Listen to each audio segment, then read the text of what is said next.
कहानी की शुरुआत दो बसों से होती है जिनमें बहुत सारी फीमेल स्टूडेंट्स अपने क्लास के लिए जा रही होती हैं। उन्हीं में से एक लड़की है मित्सुको, जो शांत स्वभाव की और बहुत प्यारी दिखने वाली होती है। वो अपनी नोटबुक में कुछ लिख रही होती है। उसकी फ्रेंड्स उसे छेड़ती हैं, तुम हर समय लिखती ही रहती हो, थोड़ा एंजॉय भी कर लिया करो। एक दोस्त उसकी नोटबुक छीन लेती है और उसका पेन नीचे गिर जाता है।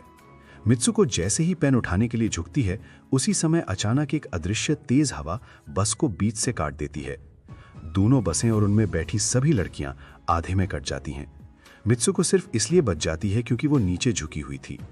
मित्सुको बस से उतरकर भागती है। उसे समझ आता है कि कोई ठोस चीज नहीं बल्कि हवा ही सबको काट रही है। वो आगे चार लड़कियों को देखती है और उन्हें झुकने के लिए चिल्लाती है, लेकिन देर हो चुकी होती है। हवा उन्हें भी काट देती है।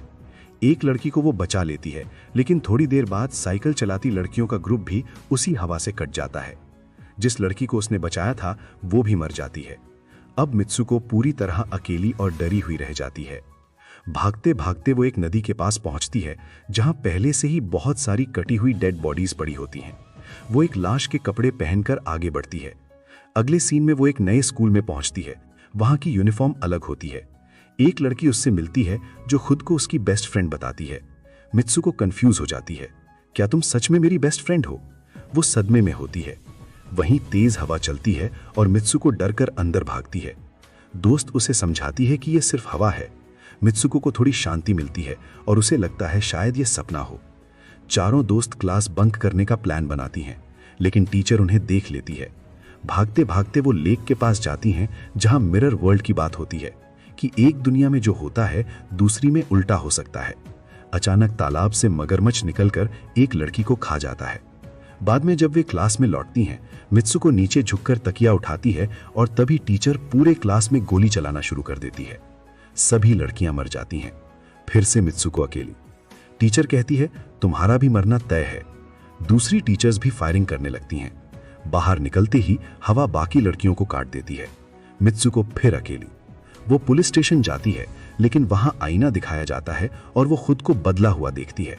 लोग उसे मित्सुको नहीं किसी और नाम से बुलाते हैं। पता चलता है उसकी शादी होने वाली है। उसे चर्च ले जाया जाता है। उसकी बेस्ट फ्रेंड वहां मौजूद होती है और कहती है, हम किसी के कंट्रोल में हैं। शादी के समय दूल्हे की जगह ताबूत मिलता है। ताबूत खुलता है, अंदर से एक बड़ा पिग निकलता है। मित्सुको डरकर उस पर टूटी बोतल से हमला कर देती है। दोनों दोस्त चर्च से भागती हैं। आईने में फिर से रूप बदलता है। अब वो एक रेसर होती है। लड़कियां कहती हैं, भागो, तुम अच्छी रेसर हो। वो दौड़ना शुरू करती है और बहुत एनर्जी महसूस करती है, लेकिन वही पिग और चर्च वाली औरतें फिर दिखती हैं। लड़कियां कहती हैं, इस दुनिया से बाहर निकल जाओ। वो एक अंधेरी जगह पहुंचती है जहां मरी हुई लड़कियां कहती हैं, हम सब मर चुके हैं, तुम्हें भी मार देंगी। बेस्ट फ्रेंड उसे बचाती है।